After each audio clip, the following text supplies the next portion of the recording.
And we are live. Hello, guys, and welcome to another episode of Jason Heber Live. Another episode where I forgot to bring the mic closer. Give me 1 second. Sorry, I think there's a pretty bad sound when I do that. So thank you to everybody for joining us tonight. You are tuned into another missing persons interview. If you are not familiar with our channel, what we do here is we interview the loved ones of missing persons in an effort to spread awareness about the case. Either missing persons and or unsolved crimes. In this case, it is a missing person that unfortunately was found about 3-4 months after they went missing. They have been confirmed deceased. And that is Chrissy Williams is tonight's subject. And we will be speaking to her sister, Tami Lambert Jackson, or just Tami Jackson, who will kind of break down the case for us and go over the details. If you are yes, this is live.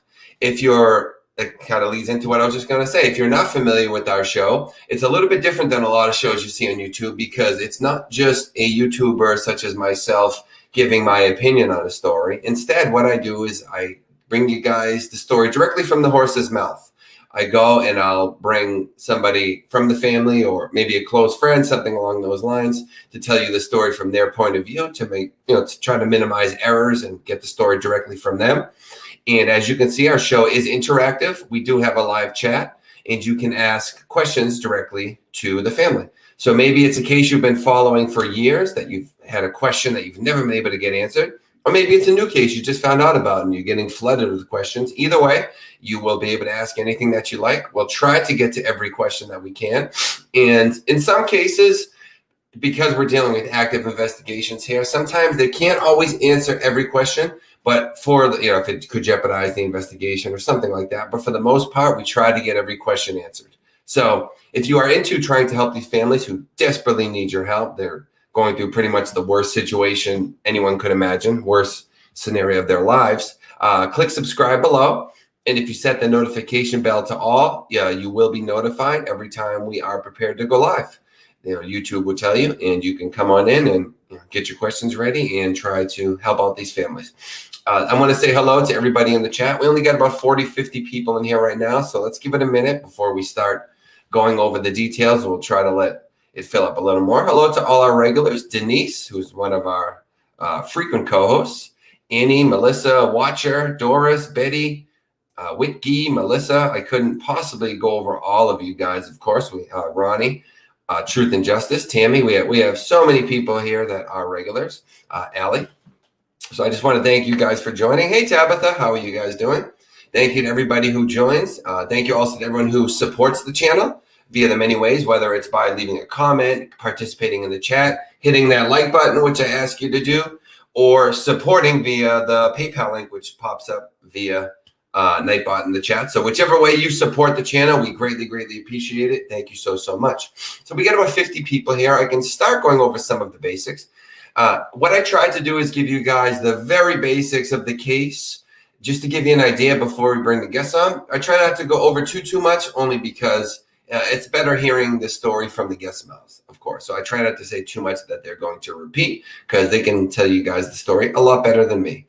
So as I said, tonight's subject is Chrissy Williams, and she did go missing for a time. So the last time that she was seen, was December 2nd of 2013. She was seen leaving in Rosiclare, Illinois. It would take a few months, and on March 14th of the following year, so about 3-4 months later, I was fixing my typo here. Unfortunately, she was found in an SUV, which was submerged in water. So I won't go over that too much. I will let Tammy go over the details of that with you. And I will read an article that was written by missingpersonsofamerica.com, so credit to them. It's Chrisandra Chrissy Williams, missing from Shawneetown, found is the name of the article, written in 2014. And they write, an SUV that was discovered by a private investigator has been pulled out of the Ohio River near Rosiclare, Illinois. Again, very close to where she was last seen. No work from law enforcement, but the family believes the vehicle pulled from the water does belong to Chrissy Williams. And I believe it would eventually be confirmed that she was inside. A few hours later, WSIL TV's 5 o'clock news broadcasted that the family has confirmed the body of Chrissy Williams was inside the SUV. And it says, update, Facebook post from Jackson, Chrissy's sister, who's tonight's guest. And it says, I seen the article that went live this morning. Well, you know what? I will let Tammy go over that instead of reading that, because that's, of course, better coming from her. So we'll let her describe that, how she was feeling that day, how she, not how she was feeling, but how she heard about it and exactly what went on. So let's bring on tonight's guest, who's Tami Jackson, the sister of Chrissy Williams. Tammy, I want to say I'm so sorry for what you're going through. I couldn't even imagine being in your shoes. And you have the support of myself, my team in the chat, and we're going to help spread the word out there and try to help get Chrissy some justice. How are you doing tonight? Good, and thank you so much for doing this. Oh, thank you for coming on. Do you want to start? Maybe you can tell us a little bit just about Chrissy, who she was, and then kind of take us through the timeline of events that lead to her going missing and then eventually being found. Yeah, she was my older sister. She was about 4 years older than I am. She had one son, and he had just left in October of 2013 for the Marine Corps, MRCD in San Diego, the Marine Corps basic training out there. So he wasn't around when she went missing. She had just divorced his dad right prior to all of this and had been dating different people. She was so excited. He was supposed to graduate January 10th of 2014 from San Diego, and she was so excited to go out there for his graduation. And we had made a big deal of all of it with my mom and my oldest daughter. And those three were supposed to take a trip on January the 10th to San Diego to see him graduate as a Marine. And then on December 2nd is when she went missing. Okay, so that you said that, what was that, 8 days before it was? You said it was going to be on the 10th that he was going to? He was the January 10th. January 10th. Graduate. They had bought for Christmas. My sister and I went together and bought my mom a plane ticket so that she could go to San Diego and see her grandson graduate as well. So the trip was supposed to have been my sister, my oldest daughter, which would have been celebrating her 18th birthday at the time, and then my mom. And they were all supposed to go together. All the plane tickets had been bought. She wouldn't have missed that graduation for the world. And this is them right here, right? This is the son and her mom? Yeah, that's our mom and then her son, Dusty. Okay. And me. That was the day of the funeral when we buried her. So you guys were planning on a happy time, and you end up with the funeral. I'm so sorry. Okay. And so initially she goes missing. So do you want to, where is she last seen on the 2nd? Do you want to start there by kind of telling that story, and then we'll lead into when the SUV's found? Yeah, she was living, like I said, she had divorced Dusty's dad, and they had a amicable divorce, and she was living with my mother at the time. And on December the 3rd, that morning on my way to work, I had tried to call her to see about babysitting my youngest daughter at the time, which was in a school, and she never did answer her phone. And when I got off work late that night at 7 o'clock, I tried calling her, and she still wasn't answering her phone, which is not like her. So I called Mom to find out if she had heard from Chrissy, and she didn't come home the night before on December the 2nd. So this is the night of December the 3rd, and I told Mom, I said, I think something's wrong. So I actually went to Mom's house that night, and Mom and I stayed up all night at her house just waiting for Chrissy to come through the door. Mom had went up to the police department and reported her missing. Okay. And she never did come home that night either. And so the next morning, my husband was supposed to leave for work, and I walked through the door right before he was leaving to go change clothes because I was going to look for her. And he's like, did she come home? And I'm like, no, she never come home, and we haven't heard from her. And so he took off work, and we drove to where she was last seen, and to that Hardin County area anyway, to the sheriff's department to find out what was going on. And that's when it all started. By that time, it was December the 4th. Okay. And she was it the 3rd or the 4th that your mom reported her missing? The 3rd. The 3rd. Okay. Yeah. And so on the 4th, we went down there. We were able to find who she was with last, which was a male and a female, which if anybody's followed this case, they know I've always called him old boy and then little girl. But anyway, the sheriff's department was trying to get a hold of them, find out what they knew, and that kind of thing. And they were at the bar. They had actually, he wouldn't come up there to talk to the police. They actually had to go to the bar to get him to come up there. Okay. Okay. Not the best, start, of course. And okay, so they go and get him. And so what does he say about all this when they go and get him? He really, from day one, never really cooperated. Hardin County, Illinois is a very, very small area, and everybody knows everybody. So the sheriff at the time and this boy, they were like this. The sheriff is the only person that he would talk to through this entire investigation. When the state police took over the investigation from the sheriff, he wouldn't talk to anybody but the sheriff. He refused to cooperate with the investigation. He refused to take a lie detector test. He absolutely would not do anything. And at the time, what is he saying? Why is he refusing? Is he giving a reason, or just he's staying quiet? He's just staying quiet. Okay, and I just want to be. I apologize. I just want I told you that I was going to say this, but just for my protection and yours, anybody that's mentioned tonight, we make no hard accusations. Everything's alleged. This is simply just people trying to piece together what they know to help solve a case of, somebody very dear to them who has passed.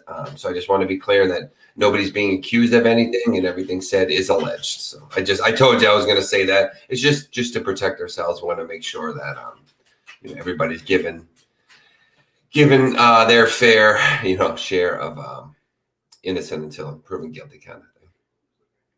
Yeah. So the night of December the 4th, we're at the sheriff's department. They're bringing them in, talking to them. It's dark outside. It was actually very warm. We didn't even have coats on that year on December the 4th. And this will come into play later in the investigation. But we're sitting outside. This is an old courthouse with the sheriff's department inside. So there's really steep steps out front of the courthouse. And my husband and I had walked out there, and we're sitting on the steps of the courthouse. And they had the girl that was with my sister that had last seen her, interviewing her. And in the hallway, when you go in the front door, it was open. We're sitting down the steps. I guess they didn't see us sitting there. And they had come out from being talking with her. And there was a big map of the county and the river on the wall as you're going in right there. And so they come out, and I get quiet talking to my husband so I could hear what's going on in the background. And they were asking her, do you know where she's at? Do you know where she's at? And she's like, yeah. And then she pointed up on the map, and she pointed to the water on the map. This is December the 4th. This is the very, very beginning of the investigation. This is the girl that was with her last. Yes. So she points where she would end up being found. She pointed to the water. Okay. But I'm not exactly, because the whole county, Cabin Rock, Elizabethtown, Rosiclare, these are all in the same county, and all of them, the river goes by there. Okay. But odd that she would point to the water, and that would end up being. Yes. And does she say at this time how she knows? What else does she say besides pointing to the water? That's where she had to be. I will say this. After the boy and the girl's stories changed multiple times in the investigation, we'll get to that later, but she did end up cooperating. She showed up to a search with all of us, and she ended up taking a lie detector, unlike him. Okay. And what were the results of that? She passed, from what I understand. She passed. Okay. But which questions are asked? Did they ask just if she was involved, or did they ask if she knew what happened? Yeah. They really didn't, because I jumped they really didn't get a chance to ask, because at that time I'm like, what? And they heard me sitting outside and the door to the front of the building shut, and then I couldn't hear anything else. Okay. Okay. And so take us from there. Lead us into when she actually is found. Okay, so I ended up quitting my job to search for her every day. Our parents were both elderly. They're not capable. I mean, we have snow and ice on the ground at this time. And they're not capable of getting out and doing anything. Her only child was gone to boot camp for the Marine Corps. So I'm the only sibling. And I was the one out there searching with the help of my husband. He took 2 weeks off of work. We looked everywhere. We are looking. Her vehicle's missing at this time. She's missing at this time. We drive everywhere in the county. We grew up in this county where she went missing. So she knows this county like the back of her hand. So do I. The back roads. She worked in Elizabethtown at the bar, helping them fill in here and there, and she would always take the back roads to Shawneetown back home. So we drove those roads, which all of these roads, Hardin County is probably 90% of the Shawnee National Forest. So this is what we're up against, plus snow and ice. Shawnee National Forest, there's tons of bodies of water, creeks, and tributaries that lead into the Ohio River. So we have our work cut out for us here looking for this. Sure. The police, they're helping search at this time, but nothing's being done by foot. They're driving the roads. We're looking for vehicles. Maybe she had a wreck on the way home, and we just didn't find anything. And after 2 weeks of this, the weather conditions weren't ideal at all. And after 2 weeks, I started preparing our parents for the possibility that when we did find her, it wasn't going to be a good outcome. Mm. Okay. Yeah. At this point, you're realizing there's no way there's no possible explanation that, she just maybe needed to get away or something. She wouldn't do it to her son, of course. So, okay. So you're telling your parents this, and are they in the same boat? Or are they saying, no, there's no way, she's got to be okay, or are they also coming to the same understanding at this point? Well, you always want to hold hope in the back of your mind that we're going to bring her home alive. And we knew that she wouldn't be. The cops, after a couple of weeks of searching, they were done. They're like, she's not here, go on. And I'm like, no. Well, you can't do Amber Alerts or whatever, because she's not an adult. She just might have wanted to disappear on her own and nobody to find her. And this is where, I become vocal, and I'm like, no, that's not her. My sister never traveled. Just at that time, recently, before her and her ex-husband got divorced, did she go to Florida for the first time? That's the first time she was ever out of this area. Okay. And she would not have done it by herself. Me, I would be the one that would take off and go on a vacation, without telling anybody. But her, no, she wasn't like that. And she by no means would miss anything to do with her son. So, I'm preparing my parents for the fact that we may not find her alive. However, I'm setting dates along the same time, saying, okay, well, she can live, if she's had a bad wreck, she can be 2 weeks without food, and all this in my mind. But Right. The very final date was the night that airplane was supposed to leave for San Diego. If she didn't show up to get on that airplane, then we definitely weren't going to find her alive, because she would not have missed that graduation for the world. And just skipping real quick ahead, because the chat has asked this quite a few times. Once she is found, is the death currently ruled a homicide, or has it been ruled? No, this is what we have fought with this after we found her. And I mean, it was a fight. We searched everywhere. We couldn't find her anywhere. Couldn't find her vehicle. The state police investigators even asked me what I thought. And I'm like, well, either the vehicle's hid or it doesn't exist anymore, because there are some auto yards where they destroy vehicles, and get rid of them and things like that, or it's underwater. So it was to bring in, they brought in IDNR and like 7 different boats to search the Ohio River, but they only wanted to search obvious entry points at boat ramps. And they kept telling me that if she went in, that the vehicle wouldn't move underwater. And at the time, a lot of the snow and ice was melting up north, and the river was raising, going up and down, and we were seeing big, huge trees as big as houses coming down that river.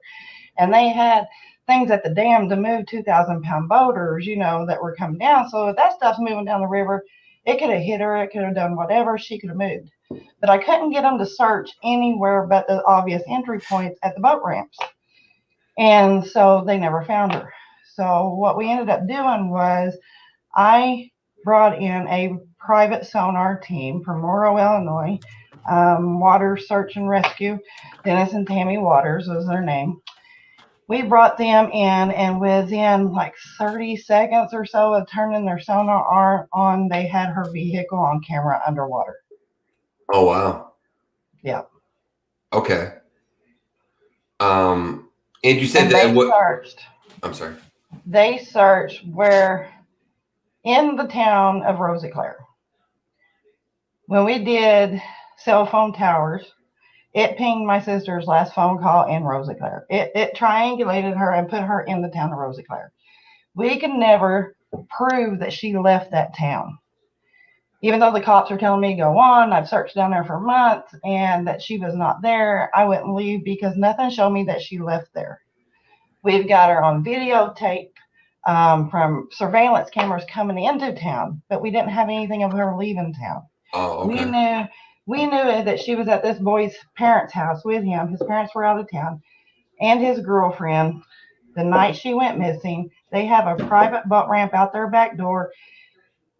They said on statement that she left and went in one direction when she left the house. Well, there was a cop that lived on that road that had 7 cameras on his house, and she never went by his house because she was never on those cameras. Mm. So then when confronted with that, they changed their story. Okay, well, then she went this way. Well, we had her on camera coming into town with the girl driving my sister's vehicle, my sister in the passenger side seat. They stop at the gas station. She goes in there, I guess, to use the bathroom, locks my sister in the car. My sister is like bent over in the car. She's hardly even, awake at this point. We knew that they'd been to the bar. We knew that she was drunk. She had to have help operating the ATM machine and everything. So she wasn't capable of driving. Now, when you leave this boy's parents' house, if you go the other direction, she runs into a 90-degree turn to the left that turns around and goes maybe 90-degree turn, goes maybe 50 feet, and then it makes a 180 turn to the right, back down in front of the levee into the river. And they're trying to say that she went this way, but she's not capable of driving. She can't even hold her head up at this point. Mm. So there's no way that being in that kind of shape that I know that she could have made that turn. Now, from out his parents' back door at the house that she was at last, where they have a private boat ramp, it's just right upstream from the public boat ramp at the riverfront in Rosiclare. When we had our search team come in, we told them, they put in there at the public boat ramp, and we told them where his private boat ramp was. So they went upriver and they found her in the middle,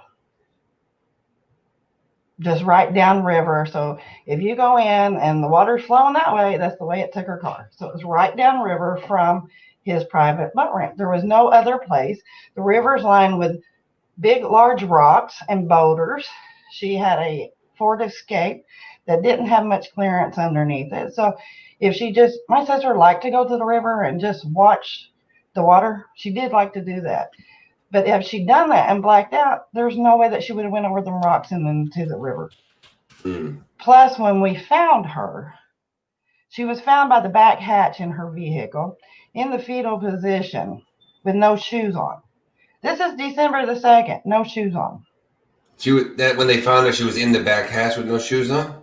Yes, in the fetal position. Now, we have both of them on record that when they went to the house, she took her shoes off, because this is a thing.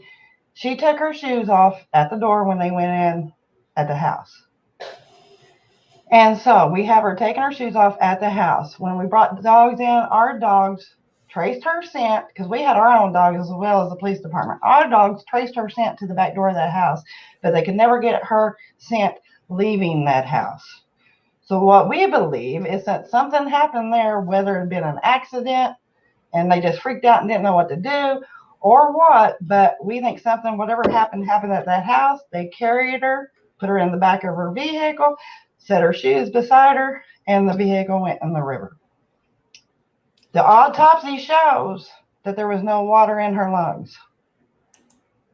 So that means she didn't go in alive, choking and breathing. She would have already been deceased before she went in the water, because that's what no water in the lungs would mean, correct? Yeah. So also, all the doors on her vehicle were locked. When we were now see, they searched her vehicle after it was pulled out of the water, and then after it was searched, then we got to go clean her stuff out of it that was left in it, and then it was turned over to her insurance company. And so we were able to go check the vehicle out and look at it. All the doors on the vehicle were locked. The police had to pry one of the doors open to get in. The driver's side door was locked. The only door that was not locked was the door behind the driver's side seat. The door behind the driver's side seat. Okay. Yeah. The back hatch, when we found her, the back hatch was closed, but the window of the back hatch was open. Okay. So if you think about it, she goes into the water. Most people, you would think she would float and go downstream. We had been walking the river many, many, many, many times. We never seen a thing floating. We looked along the riverbanks, anything that could point us that that's where she was. And nothing came out of that vehicle. They even show us. We looked for gas spots in the water. We looked for oil spots in the water. Nothing surfaced that even remotely gave us the idea that she was there. We'd been by that spot, I don't know how many times, where we actually ended up finding her. And never seen anything. So it's December 2nd, the water's ice cold. And we believe that that's what kept her body from bloating and floating. And after being underwater for 4 months, her car interior was caked with river mud. So the weight of the river mud on top of her, we believe, is what held her in the vehicle, and that kept her from coming out. The pressure, what we understand is that the pressure that could have been inside the vehicle could end up popping that back glass open, but it didn't pop the back hatch. Okay. Automobile asked, did the hatch have an emergency handle inside? I'm not sure. The police tried telling me after the investigation, and we all went and met. And by this time, I'd already been in her vehicle. I actually had in my hands in a bag under the table when I met with the coroner, when I met with the state police, when I met with the sheriff's department down there. And they were going to give me their lowdown on what they thought happened. And so I asked about the shoes. They told me that they found her with, I said, what kind of shoes did she have on? And they said clogs. I said, ain't that funny, because nothing was in the report that she had anything like that on. Well, my sister was moving. Remember, she moved in with my mom. So there was a lot of different stuff in her car, pictures, shoes, different things. And that's when I found out, because I already had her shoes, that they had put in her report that she had on that night in a bag under the table because they left them in the vehicle after the search. They didn't take them out. The shoes were full of mud. So that tells me they were never on her feet. And so the police sat there and lied and said it was another pair of shoes she had on. And when I questioned them about that, and they was like, well, they were there close to the body, so we just grabbed them and put them in the bag. Full of mud on the bottoms, or also like inside them? Inside them. Okay. Inside them. So this is in her reports, because this is how we found out what she was wearing the night she went missing. It was by the reports that the people that was with her last said she had on. So these were the boots that she had on the night she went missing, which was in the girl's report And the cops overlooked them, didn't even search them or anything, and let them in the vehicle to go to the insurance company. I still have them to this day. So the police are pretty much on the side of an accidental driving and drowning, it sounds like. Yeah. Okay. And you have a lot of things. Because they can't prove otherwise. There was no gunshots, there's no stabbings, there's nothing to show that she was strangled, no bruising, no nothing like that.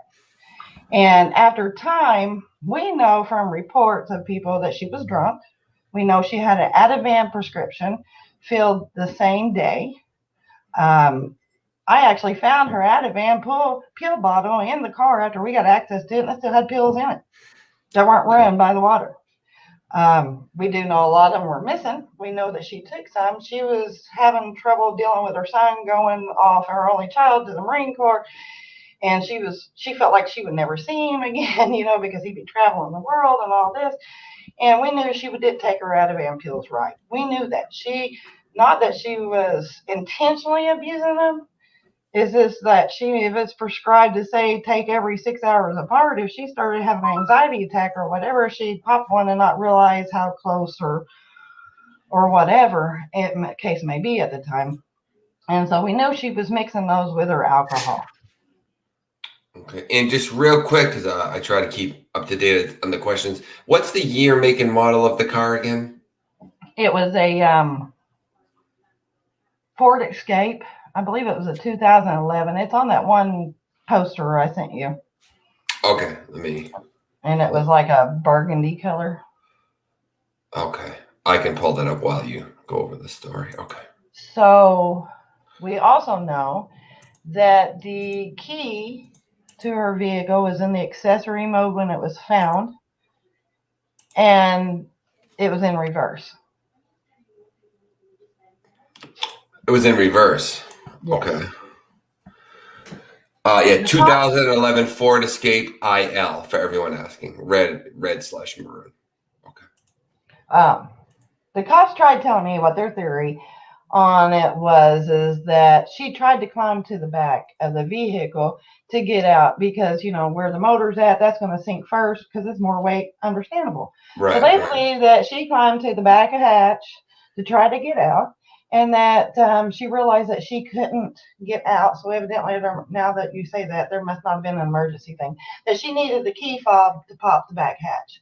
So that she had climbed back up front to try to get her key fob. Okay. And of course, the water was overtaking her. So by the time she got the window popped, the water overtook her and she died in the back hatch. I'm like, well, where's the water at in her lungs? Yeah, I was going to say, so how did they justify there being no water in her lungs with that story?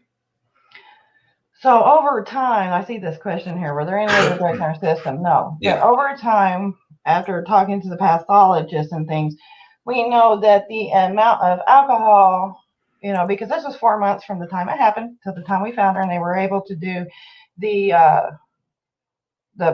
autopsy on her. So we know over time the amount of alcohol in her system will decrease, and the amount of drugs in her system would increase.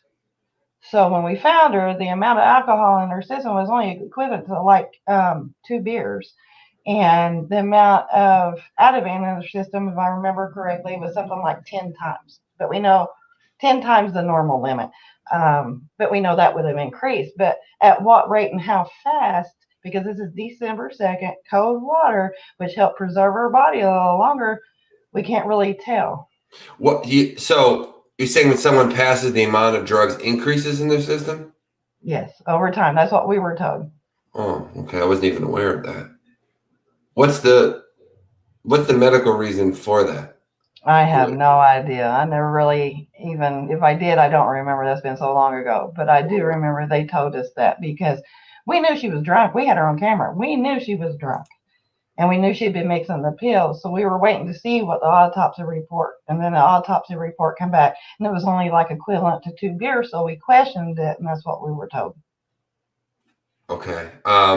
So are the police, so it's in reverse. So are the police thinking, I'm not saying this is what happened. I'm just going by what they're thinking, that she's drunk, she's driving, kind of out of it or whatever, under the influence. realizes last second, so tries to pop it into reverse as she's going in. Is that why? Is that where the reverse? What they're thinking? Why it's in reverse? I don't think so. I think that they think that because we had told them that she liked to go to the river and watch the water. They think that that's what she did, and possibly, I believe, passed out, whatever, rolled into the water accidentally, and the cold water wakened her up. Blah blah blah blah. However, there's no just slightly rolling into the water where she was found. She was above the public access boat ramp. And where she was located at, had she went straight in right there, like I said, the large boulders along the riverbank, her car wouldn't have been able to do it. I took an ink pen, almost identical to this one that I've got in my hand right now. And I've got a picture from the underside of her vehicle to the ground, and it's only about this much clearance is all that she had. Okay. That's not a whole lot of clearance to go over those big rocks that line that riverbank right there. Mm. Yeah, for sure. Angie Marie asked, was there any bruising or abnormal scratches on her? No, and that's why they want to rule it the way they want to rule it, because there's nothing that points to anything else. The coroner at the time down there was new. She used the help of a coroner in a neighboring county who had been coroner for years over this. The police wanted to rule it one way, and she does not believe, she told me herself that she does not believe that this was accident, that my sister done this by accident. And the way that she ended up ruling it, because she had to rule it one way or the other, had she ruled it the way the police wanted her to rule it, the case would never be able to be reopened. But she ruled it the way she ruled it. That way, if we find new evidence, then that the case can be reopened.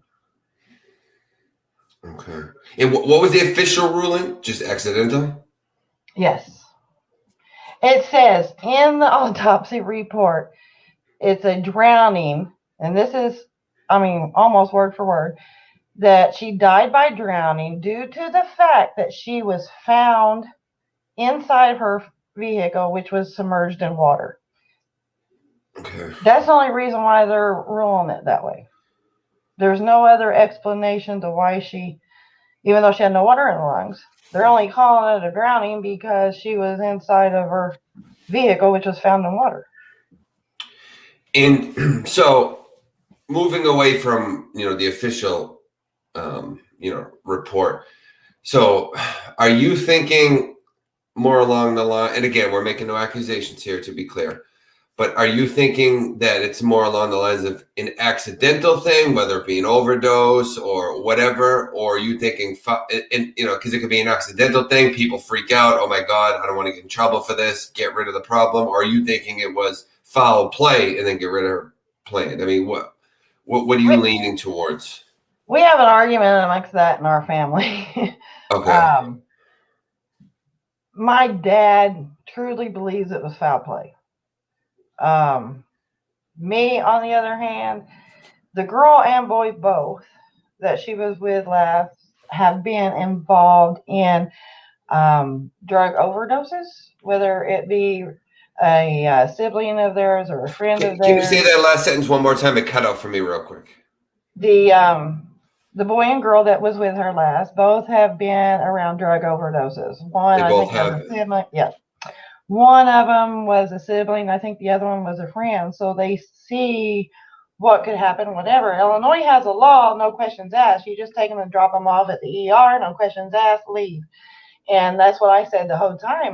There was a hospital right there in that town. If that's what happened, why didn't you just take her the 6, 7, 8 blocks up to the hospital that it was and leave her? Get her help. Why freak out and try to hide it? But I kind of lean toward that. From their story, the boy and the girl went into the bedroom to do their thing, and she had laid on the couch and had fell asleep on the couch, my sister.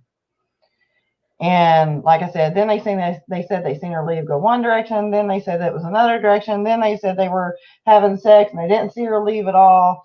And so the stories kept changing. So something, I truly believe, whatever happened in that house. Okay. She had on white. the night she went missing. The one picture on your thing is actually what she wore the night she went missing, with that pink colored scarf on. The whole time, there's no ice on the ground. During all the land searches, the foot searches, this is what we're looking for, is this pink scarf, because, Right here. her white shirt would have blended in with the snow and the ice. And so there it is. Yeah. So about, I don't know, end of December, beginning of January of that year, the girl that was with my sister last finally come to me and told me that the boy had her scarf. He knew we were looking for this whole time. He didn't turn it over to police. He didn't let nobody know he had it. I called the sheriff, told him, hey, he's got my sister's scarf to this day, blah, blah, blah, blah. And so the sheriff talked to the girl. She confirmed, yeah, the scarf is at the house, da, da, da. And that was like our one and only chance, I believe, for a search warrant for that house. And instead of getting a search warrant, you got to think this was the boy's parents' house. They're back from the vacation that they're on. The sheriff, knowing the parents, calls the mom of the boy and asks her for the scarf. She thought it was a tablecloth, so she had folded it and put it in a drawer. So then she gets it out and takes it up to the sheriff's department. So she's touching it. Everybody's touching it. We don't know. It could have been used to strangle her, leave no marks. We don't know what happened, but it sure didn't get tested. And he kept it and didn't tell anybody, knowing we were searching for this. This was in her missing person description, what she wore. Everybody was searching for this pink scarf, and he had it the whole time. Wow. This is that boy she was last with? No, that's her son. Yeah, the one in the picture. But I mean, the one who had the scarf was the boy she was last with. Yeah, which was in that one picture you put up a while ago. Okay, yeah, this is the son for everyone. Sorry for the confusion. I didn't mean that. Him, right? This is the person you're talking about? No, that's her son there in that picture. Right there. That's him. Yeah. Okay. Yeah, sorry. I think the video's a little. Oh yeah, the YouTube's a little. You're on YouTube right now, StreamYard? Yeah. Okay, yeah, so you're a little behind. Your video is a little behind my audio, that's why. Okay. Okay. All right. So where have you guys, do you find yourself, how has law enforcement been with helping? Do you find yourself at a standstill and they're just saying, we think it's accidental, that's it, case closed? Has anyone been helping? Where do we stand with, the investigation? Basically with them, case closed. I ticked off all of law enforcement. I ticked off IDNR because I was very vocal throughout the whole thing. You couldn't get them to search anywhere but the open access areas to the boat ramps, and obviously that's not where she was found. The day that the search team actually found my sister, I was elsewhere when they were down there. I get a phone call from my dad, and he's like, I think they found her. And I'm like, I'm on my way. So I get down there. They're running up and down the river. And he's like, you can hear her on the phone. She called the cops to tell them, hey, we got a SUV on camera underwater. We think it's Chrissy. You need to get down here. So the state police investigators have to drive from Olin, Illinois to Rosiclare. So they call the sheriff's department down there and tell them to get down there and secure the area. Well, the sheriff drives through, doesn't even stop talking to us, and leaves. And then by the time he got back to his office in E-Town, they're on there. So we said, go down there and secure it. Well, the state police investigators got there before the sheriffs did to block everything off. Oh, this is a lot of people have said this in the chat, but this is some frustrating one. Just trying to think of what can be done, because a lot of times when law enforcement just says, here's what we rule. We were contacted. Okay. We got a little bit of delay. We were contacted in November by a private search investigations group and bounty hunters about reopening this case. And I gave them complete permission to do so. And they have since been investigating it. And they have been in contact, from what I understand, with law enforcement and other people pertinent to the case as well. So it is being actively investigated again. at this point in time. Okay, well, that's good. At least that's the first step towards possible resolution. I mean, I have to say, just being perfectly honest as an outsider's perspective, if you take away the water not being in the lungs, it almost feels kind of 50-50, where I'm like, I don't know, it could be either one. It could be foul play. It could have been that she accidentally drove in. But the water in the lung, no water in the lungs is detail for me that really makes me go, something's fishy here, you know? Well, and to me, another thing is, if you go off, see, and this is what's so strange about all of this to me, because one of my biggest fears has always been going off into water inside of a vehicle ever since I was little. And then this is how my sister passes away. Yeah, jeez. And so my thing is, if you drive off in the vehicle, what's the first door you're going to go to? What's the first door you're going to try to get out of?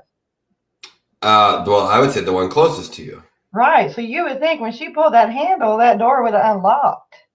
Well, that's the thing is, even if it's locked, you just pop it open. Well, she might not be able to get it open, but if she pulled the handle, the unlock button would have come up. The unlock button, she never pulled that handle because it was locked. Yeah. And they're trying to tell me she went to the back of the vehicle first. No, she would have tried to get out that driver's side door like anybody. Anybody would have went to that door first. The only thing I can think, and I'm not an expert on this kind of situation, so forgive me if I make a mistake here, but if you're going in the water, maybe the pressure from the water prevents you from being able to open the door. I don't know if that's true. Maybe that's so she was going to what was sticking up where there was no water yet. I mean, I guess that would be the explanation, right? The thing, the pressure, she probably wouldn't have been able to open the door at all, but she would have tried. Anybody would have tried. I would have tried to open it. She might, at least when she pulled the handle, the door was locked, but she might not be able to get it open for the pressure. Yeah. Okay. And so you have the boy and the girl she's with, and their stories have changed. Is that what I understand? As far as they were sleeping together and stuff, and then can we go over? And again, no accusations. We're just figuring things out. Can you go over the variations in their story and how they have changed? What they said in the beginning, and then what was the next thing? Can we go over that? Yeah. At one point in time, my mom was at the sheriff's department when both of him and her were in there. And before she went in to be investigated or be asked questions, interrogated, she asked the cop if she could talk with him first so they could get their stories together. And the girl wanted to talk to the guy first to get the story together. And my mom overheard that. And then, first they said that she went this to the right when she left the house or down this street. And the cameras on that cop's house says that wasn't true. So when confronted with that, then they said that she went to a different direction. And when confronted with the issue going the other direction, then it was, well, we didn't see her leave. We were having sex in the bathroom or in the bedroom, So it just kept changing. So they were saying she left going different directions. I really believe that he's very narcissistic, this boy. And I really believe that he had some kind of control over that girl. And she really didn't know what happened and that she was listening to him and what he told her. Okay. Is what, So I think that's one can account for why she changes her stories. She was afraid to make him mad at the time and so on. And have you talked to them? I know that they've talked to police. Have you or anyone in the family talked to the boy and the girl since? I mean, you know exactly who they are and how to contact them and such. I have talked to the girl, not since all this has happened. Like I said, her father, I believe it was, brought her to one of the searches because she really did want to help. And, we talked to her down there that day. I mean, I wasn't friendly with her. It was all straight business about the search and things like that. I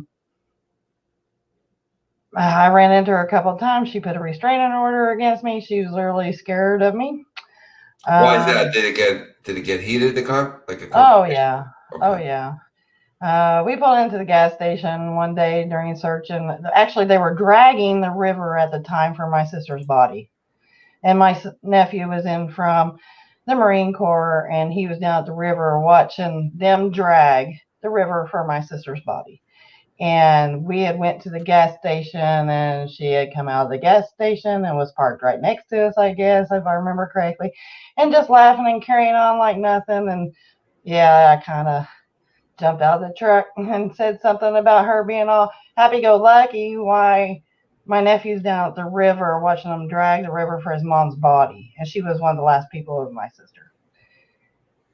And he would never talk to me. I tried multiple avenues to talk to him. He would not talk to me on Facebook, Messenger, whether it be text or video chat or whatever. He would not. So I told him, I said, me and you will talk one day, and I will run into you somewhere. And we had been down there in the area searching one day all day, and when we left, his truck was at the bar there in town. So I went into the bar, and I hadn't seen him in years. You know, you got to think, we're all about the same age. So I remember him from high school, even though I went to a different high school. When we were younger, we went to grade school down there. But I remember him from high school. He was like the basketball superstar at the time, for all the counties around, you know, and everything. So when I go into the bar, I'm looking around. This is what I'm looking for. And he's ordering a drink at the bar. I don't know if this is him 100%, you know, and everything. And as he walks by me, I, tapped him on the shoulder, and he turned around, and I was like, are you Scott Miller? Oh, oops, sorry. Anyway, he's like, and he just looks at me, and he's like, F you, and just starts. I was like, exactly who I thought you was. So he had walked into the other room of the bar, but the pool table, and sat down. And I walked up to him. Of course, everybody knows who he is, and everybody knew who I was. So the whole bar gets quiet, because they want to hear this conversation. And I'm whispering. I'm trying not to make a scene. My husband's over here talking to some other people in the corner because he's not getting in the middle of this either. And my husband's a big boy. And I'm standing not even a foot from him and keeping my voice down and everything. And he still wouldn't look at me. He literally just looked up at the ceiling and says, I'm not talking to you. I'm like, seriously? You were the last person to be with my sister. And I've got questions, and you won't answer them for me? And he wouldn't even talk to me. Well, in the meantime, my mom comes in the door, and she don't even pay. He's got his back to my mom, so she doesn't even realize who I'm talking to at this point. And she's talking and walking and everything, and then my husband was standing there, and he shifts his weight, my husband. And when my husband shifted his weight, my mom seen him, who I was talking to, and she come unglued. And so everybody grabbed her, and then we had to get her out of the bar and everything else that night. Yeah, getting tempers are flaring. Yeah. And then some girl in the bar lied and told them I hit her, and I didn't, and I got arrested and all this other stuff that night. And there was video cameras with a 3-second delay inside in the bar, and they never could prove that I done anything because I didn't lay a hand. But anyway, as we're trying, my mom's elderly. She's like 5 foot tall. All these big guys around there, and I'm over there. I'm like, look, let go, or we'll get her out of here, me and my husband. So I'm coming through this. They pull my mom out of her shoes. And I'm coming through the doorway to the second room back into the main bar area with my back to the bar. So evidently while this was all going on, he runs and hides behind the bar. And when I turned around, he's standing behind the bar just grinning ear to ear and laughing. And that's when I lost it. And I took off at a dead run and damn near cleared the bar, jumping over the bar when somebody grabbed me. Or I'd had a hold of him that night. Yeah. Well, I can't exactly blame you. He says I labeled him a murderer, and I'm like, no, I didn't label you a murderer. You did yourself when you refused to cooperate with the investigation. When you refused to talk to me and answer our questions about the last night my sister was breathing. That's what labels How close were they before? They had dated at one point. Okay. But they were friends at this time. They were all friends. The girl, my sister, him, and just, beer drinking buddies, that kind of thing. So friends, previously dated. So we're talking pretty close here. And he didn't seem to have an interest in helping the case. Right. And like I said, he was supposed to have been a friend of hers. If he was a friend, you think he would have helped the family. Right. Tammy, it's me, Tammy asks, was the glass in the car cracked at all? No. Was The there any, glass. was the seat kicked loose or scratches or anything? Any damage in the No. car to show her, like, panicking or something? No. No. The only thing that showed damage to the car was on the roof of the car on the outside. Had kind of a little bow in it, like it had been on its top at one time. Okay. Under water. Which is possible, yeah. Mm-hmm.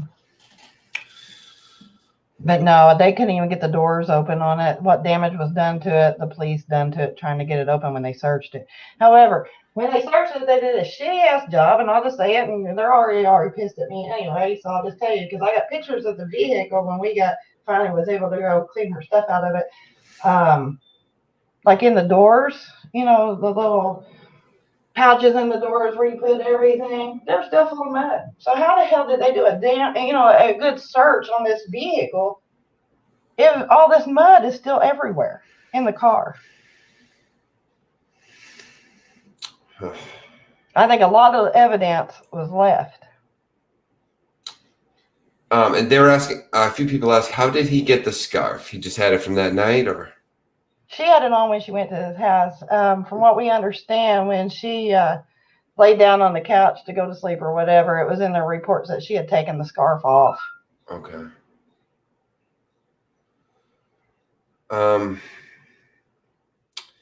If somebody wants to, help further, look into this case, just spread the word, anything, what's the best way people, we have, got about 120 people here now. We've had probably a good 500-600 that have come in and out throughout. So a lot of people already, and I'm sure by the morning there'll be quite a bit more. What's the best way people can help you guys out? If someone was to come to you and say, what help do you need right now? What can people do to help? We have an awesome community here. So believe me, if there's something people can do, they will. Is there anything off the top of your head besides just, general spreading awareness and things like that? It is being actively investigated right now. I believe one of the female team members of that investigation team is probably watching. And if she would say something in the chat, if anybody had any information, they could get in touch with her. Her name is Sandy Bonilla, or you can find her on Facebook. It's Bonilla. She's actually the one that hooked me up with you to do this Cool. podcast. Hi, Sandy. I appreciate that, Sandy. Thank you. Yeah, I'm glad that we could do this. I really hope we can bring some kind, if nothing else, at least move it forward one step. Just play some part in getting this solved and figured out. I see a question popped up on the screen here. Yeah, I'm popping those on. So when I see important ones, yeah. So I'm going to read it just because some people don't watch the screen. They're driving, listening and stuff. So Allie Johnson asks, didn't Chrissy send a Facebook message to a friend just before she went missing saying if anything happened to her to look into her ex? Yes, she did. Okay. Right after she was first reported missing, the friend came to me. My sister had sent her a Facebook message that if she went missing, to look into her ex-boyfriend, not her ex-husband. I want to clarify that, not Dusty's dad. It was her ex-boyfriend, and they were just recently broken up. And she had, in the past, they had a volatile relationship. And throughout all this, I did pick at the police department because she had went for help for domestic violence and received none. And so when we were confronted with this information, he was at work, the ex. We went to the police department, and the police department told us, well, he's at work. We're not going to bother him at work. Wait, okay. But where was he at the time this happened? He was when we found out about the message, he was at work. But anyway, Right. The police, this is not the same police department either. This is the police department in the town where my sister lived and he lived, not where she went missing. These are two different towns. And the police chief at the time down there, and none of us got along. He's an idiot, I'll just say it. And I picketed him because he basically, right from the start, didn't help us search for my sister, didn't do anything, wouldn't go talk to this boy about this Facebook message that my sister had sent. But eventually it was turned over to the state police investigation, and I believe he was questioned and he was ruled out. It was just a coincidence that this was sent, that if she went missing, then he would be responsible. But it's a very strange coincidence. Okay, so you feel you agree with well, we'll get back to that in a moment. Video Real, because he wants to make sure that we see this. He said it a few times. He says if they mishandled the pink scarf, you should contact internal affairs. That might be something to look into for sure. It's interesting. Mm-hmm. I mean, any route you can take that might lead to an answer. It's worth. Well, I will say this, and I don't know if a whole lot of people know this at all, but the night I was arrested from the bar from the incident where I was up there. Anyway, I wasn't fingerprinted and I wasn't mugshot because what had happened was the sheriff come in there and started like running his mouth about he was out searching for my sister and I'm up here doing stupid shit like this and blah, blah, blah, blah, blah. And I was like, well, you know, well, you really didn't care anyway because you blew our one and only chance for a search warrant. And he's like, well, what do you mean? And I was like, the scarf. Instead of getting a search warrant to go in after the scarf, you called the parents and then she brought it up here. Well, when I said that, it made him mad and he threw a chair at me at the sheriff's department that night. Really? Yep. Like, are we talking actually tried to hit you or just like pushed it towards you in anger? No, it was picked up and thrown. Because then the deputies took him into the other room. And of course, my husband kind of steps up and like, what the hell was that? And tempers flared. Tempers flared at the police department. So you've already, okay. So this scarf has been Yes. And from what I understand, it stayed there at the sheriff's department, locked up. I don't know if the state police ever took it. I don't know. But it was locked up at the sheriff's department in the evidence locker. And we tried to get the scarf. We can't get it. As far as I know, no testings or nothing. It's just been sitting there.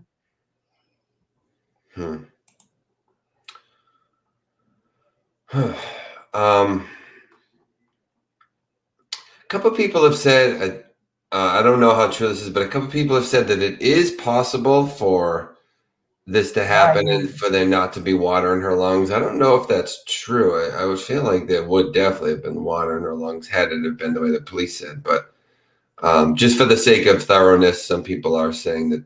Well, I will say the coroner, both coroners that were involved, as well as the pathologist,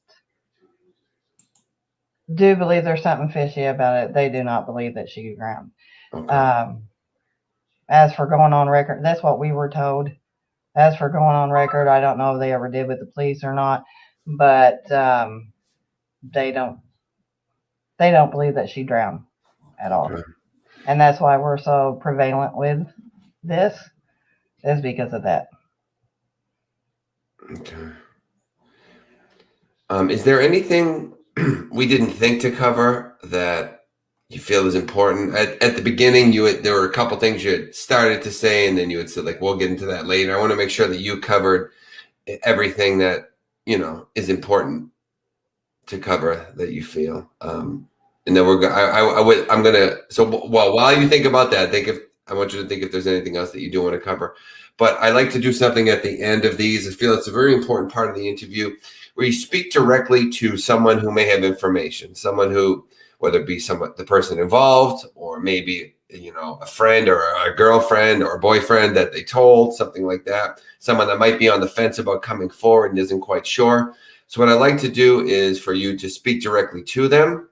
So I'll do this. I'll give you the whole screen, give you the floor. You know, for anyone who may know something and for whatever reason isn't coming forward, would you like to speak directly to them? Maybe tell them how this has affected you and your family, you know, what you guys are going through, and maybe ask them to come forward, let them know how much it would mean to you, and anything along those lines. Would you like for a moment to speak directly to them? Yeah. Every year on the anniversary of the date that she went missing, I make a Facebook post directed at him, and he knows it, because it's never going to go away, and I'm not going to let him forget it. He knows what happened to my sister, and he refuses to actively take a lie detector test, to actively cooperate with the investigation team that mattered. He will cooperate with his little buddies from the sheriff's department that he's known his whole life, but not with actual state police investigators or do their lie detector test or anything. He knows what happened, and I would like for him to finally say it. At the time, he had a son that was little. His son's getting older. One of these days, he's going to come across like your video or whatever else is online and see what happened. I've since have had another child myself that's now 2-year-old that my sister never got to meet. And I do believe that he was sent to me from her. And I think that he was sent to me for a reason. And I'm, from day one, promised my mom and dad and her son that I would bring my sister home and that I would find her. And I quit my job and I searched for her every day for 4 months. And I did just that.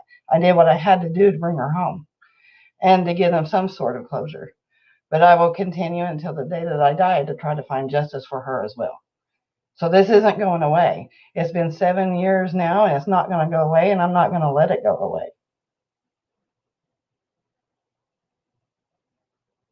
Okay, sorry, I had myself muted. All right, and I don't think you should. I think there's nothing wrong. Not only is there nothing wrong, I think you should. This is your sister, and she would have done the same for you. And yeah, I've been at times ridiculed for how vocal I've been on this situation, especially back then. And like I said, all this time, I've not done anything different than any brother or sister would have done. I think that if you were put in the same situation as what I have been put in, that you would do what you had to do to find your family and to get justice for your family. I've done no different than I think what any other person would have done in my situation. And especially when you can't, in a very rural area where everybody knows everybody, and you can't get cooperation or what you need to get done in an investigation done. I begged them to search for 4 months. We're searching water, and I begged them for 4 months not to just search obvious entry points, the boat ramps. I begged them to search that area where she was found, and they wouldn't do it. They kept telling me that her car wouldn't have moved and that she had to go in the boat ramp. Well, then I just brought in my own, and guess what? I said from day one, and a lot of people did that were involved with the case, that if she were found, that it would not be the police department to find her, that it would be us and our search teams and our search efforts that would bring her home. And that's exactly what happened. We brought in our own sonar team, and she was found. And they didn't want to, when the sonar team called, they didn't want to believe them.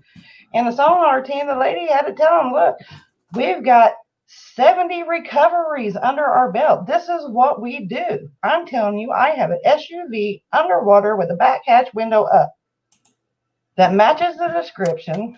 It's a good possibility that this is Chrissy's vehicle.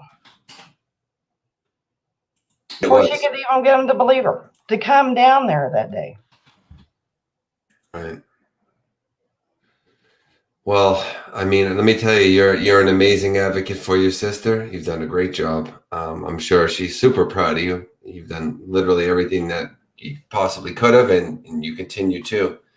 So I just want you to know that it's not going unnoticed. You know, people in the chat have said it too throughout the night. You've probably seen it, that you're doing a great job. I know you'll continue to. If there's anything further I can do moving forward, if there's some kind of update that happens or a new piece of information that you want to get out to the public, you'll always have me as a source to get it out there. Just, shoot me a message, and I'll do everything I can to put it out. Just let me know. And I'm sorry that you even have to go through this, but I want you to know you're not alone. You have hundreds of people here in this community now that will be contacting you and helping. And I'm sure they'll, for anyone who's not familiar, if you click show more right under the video, you'll see the description, guys. If you click show more, there will be all relevant links that have to do with this case. And the first one is Chrissy's Hope, which is a Facebook page for Chrissy, where you can talk about and discuss her case and learn more about it. Then right under that is Tammy's Facebook page for anybody who wants to, maybe send Tammy either whether it be well wishes or support, or maybe a tip that you come across or an idea you have, anything like that. So please. We received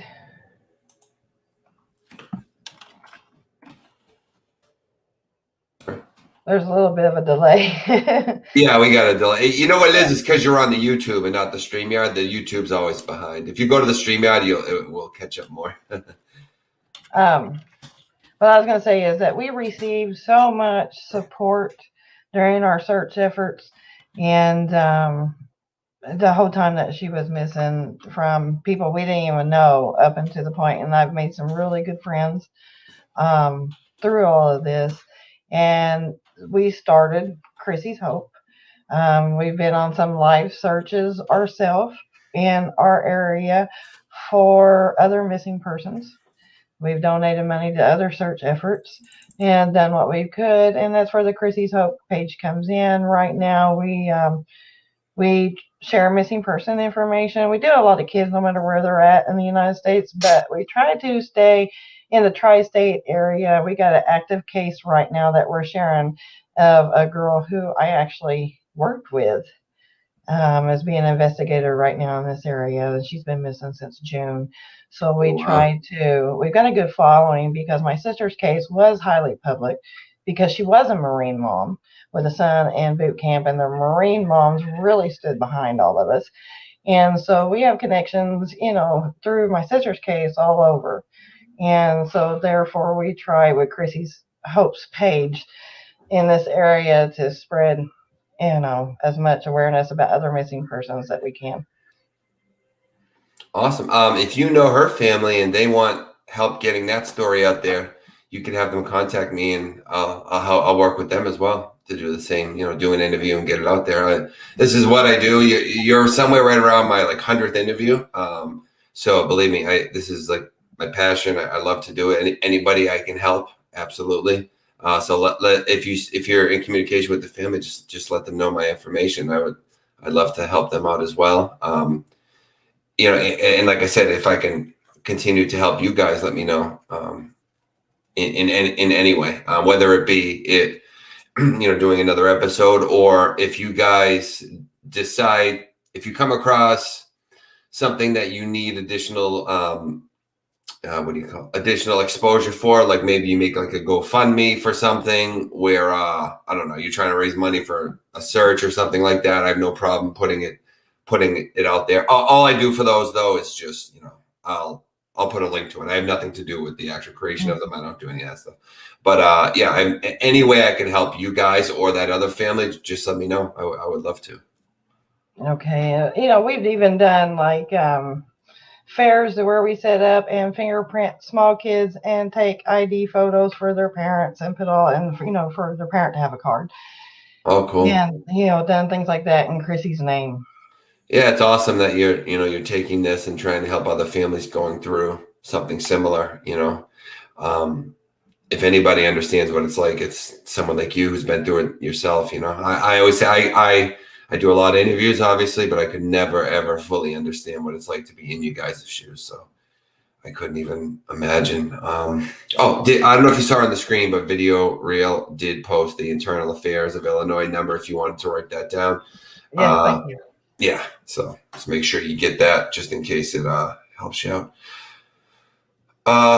So a lot of some people, everyone in the chat saying could have been this, could have been that. I mean, we're gonna try to help solve this, guys. I know some people, there's always going to be a difference of opinion on when you have hundreds of people viewing something. So we understand that there are different things that could point different ways, but I would say what sticks with me is the water in the lungs. I know some people have said it's called like a dry drowning, and it does happen, and maybe that's true, but to me, it's fishy. Well, and there's probably more to this case that I haven't even mentioned tonight. After 7 years, if you start talking and ask me questions, it would probably pop up in my head. For sure. Like I didn't even think to mention about the Facebook message that she had sent about her if I go missing. So did it until somebody else brought it up and jogged my memory. When I was living it, I could talk every little single detail, but now 7 years ago, my memory might have to be jogged. I won't forget it ever, but I may not. I may be leaving important information out for other people. Well, yeah, it's been a long time. There's so much information that comes along over that time. And plus, just the emotional weight of even doing this interview is a lot to deal with. So I'm sure, I'm sure when we finish, there'll be a few things where you say, oh, crap, why didn't I mention this? Why didn't I mention that? I mean, that's only normal. But if there is anything you think of later on that you want to make sure, gets out there, when this uploads, there will be a comment section at the bottom. You can always put more information there, and I can pin it so it stays at the top. So, if there's just something you forgot to mention that you want to make sure people know. And if you do, maybe every few days or weekly, whenever you get the chance, if you come back to this video, there's going to be in that comment section people asking questions or maybe even leaving tips and ideas and stuff. So you might want to periodically check it. Like any YouTube video, there's a comment section. So make sure to stay up on that if you can, and you never know what could be down there. Hopefully it's something that is helpful to you. Yeah. I mean, after 4 months of being underwater, there's no evidence left. Whatever was washed away. The shoes that I did keep, they did try to our investigation team that is now investigating the case. Took the shoes and tried to get fingerprints off of them. Couldn't do it. So we're still working different avenues. They're still working different avenues. Absolutely. Please, and so we'll wrap it up there. Please keep us updated if anything changes or if there's anything else that we can do. I'm sure you're going to get messages over the next few days, at least, from people that saw the interview. So, if anything develops, please let me know. We'll make sure to keep it out there, and we will do our best to keep Chrissy's name out there and keep her story out there and keep this developing and keep it moving. All right. Well, we appreciate you for letting us talk about it tonight. Absolutely. You did an amazing job. I know she's proud of you. And anyone in the chat, if you know anything, there's no such thing as information that is too small to matter, or don't assume Tammy already knows something, so you're not going to bother coming forward with it because, hey, she probably already knows that. You never, ever can assume that in these cases. I say it in almost every video, but it's just as relevant. It's as relevant in every video. You never know what someone does or doesn't know. So if you're on the fence about information, please come forward. If you know anything. These cases are always a million tiny little puzzle pieces that you just need the right connection of them to solve it. So, and don't worry that you're going to hurt the family by saying certain things. Just trust me, I probably have heard it. During the 4 months of searching for her, I had everybody contacting me, even psychics telling me that we were going to find her chopped up and this and that, and everything. So I probably heard it all before, but I know, that she's in a better place now. Now we just need to get justice for her, and I've heard it all before. So don't be worried that you're going to get me upset. By no means. You've already been through a lot worse than someone saying a couple things could say, right? Right. I was criticized during the whole 4 months for my response. Just like the day we found her, I was crying happy tears. I was running to my grandma's car and excited because I was happy. Yes, we've just found my sister. She's been missing for 4 months. It was already in my mind that we were going to find her passed away. I'm just happy. I was happy that day. I went running to my grandma's car because she wasn't able to walk up on the levee. And I went running to her car to give her a hug. We found her. I'm bringing her home. And I got criticized for the way I acted. But you don't understand. I knew after searching through that bad winter and everything, I was already preparing Mom and Dad.